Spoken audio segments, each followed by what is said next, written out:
నమస్తే, welcome to Shri media. నేను విష్ణుప్రియ. ప్రస్తుతం బాగా వినిపిస్తున్న మాట హైడ్రా, కూల్చివేతలు, ఎన్ కన్వెన్షన్ దగ్గర మొదలుపెట్టి సామాన్యుడి ఇళ్ల దాకా ఈ సమస్య వచ్చింది. అసలు హైడ్రా ఏంటి? నిజంగానే హైదరాబాద్లో ఇన్ని చెరువులు కూల్చేసి ఇల్లు కట్టారా?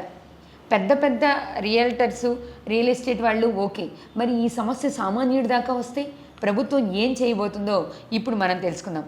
మనతో ఉన్నారు కాంగ్రెస్ కోట్ల శ్రీనివాస్ గారు, టీపీసీసీ సెక్రటరీ, కాంగ్రెస్ మెంబర్, చాలా స్పోక్స్ పర్సన్. సార్ని అడిగి ఈ సమస్యకి ప్రభుత్వం చెప్పబోతున్నటువంటి పరిష్కారం ఏంటో అడిగి తెలుసుకుందాం.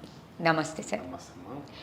సార్, మీకు తెలియంది కాదు, బయట మనం చూస్తున్నాం సామాన్యుడి దగ్గర నుంచి పెద్ద పెద్ద వాళ్ళ వరకు మాట్లాడుకుంటున్న ఏకైక సమస్య హైడ్రా. అసలు ఏంటి సార్, నిజంగానే ఇంతమందికి నోటీసులు పంపించారు, అన్ని చెరువులు కూల్చేసి భవనాలు కట్టిన మాట నిజమా? దీని వెనకాల ఏం జరుగుతుంది? ప్రభుత్వం దీన్ని, ఈ హైడ్రా దీన్ని ఎందుకు ఇంత సీరియస్గా తీసుకుంది? అమ్మా, ఇప్పుడు గౌరవ ముఖ్యమంత్రి రేవంత్ రెడ్డి గారి మేధో మదన్లో పుట్టిన ఒక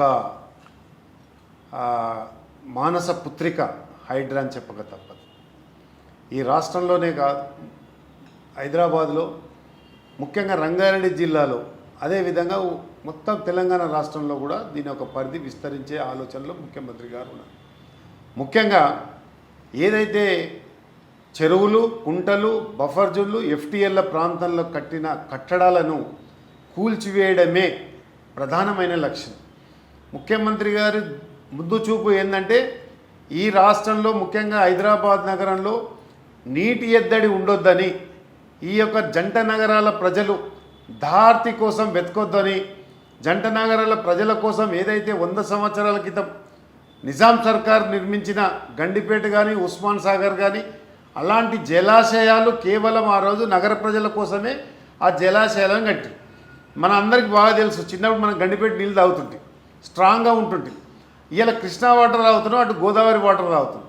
కానీ ఆ రెండు కూడా ఇబ్బంది పడితే మనకు రాబోయే రోజులలో జంట నగరాలకు తాగునీటికి 100 ప్రశ్నలకు మనం సమాధానం చెప్పవలసిన దూరదృష్టితోటి ఒక అపర భగీరథులు లేక ఈరోజు ముఖ్యమంత్రి గారు తీసుకుంటున్న చొరవ, ముఖ్యమంత్రి గారు తీసుకుంటున్న చర్యలు, ఈ హైడ్రా సంస్థకు ఇలా రాష్ట్ర ప్రజలందరూ కూడా ప్రశంసల జల్లులు కురిపిస్తడంలో ఎలాంటి అతిశక్తి లేదు. ఇలా గండిపేటలో ఎగువనున్న ప్రాంతంలో అక్కడి నుంచి వచ్చి రావాల్సిన నీరు, వర్షపు నీరు, మరి గండిపేటలో ఉస్మాన్ సాగర్ నిల్వ ఉండవలసిన నీళ్లను గత ప్రభుత్వం కేటీఆర్ గారు ఏం చేశారు?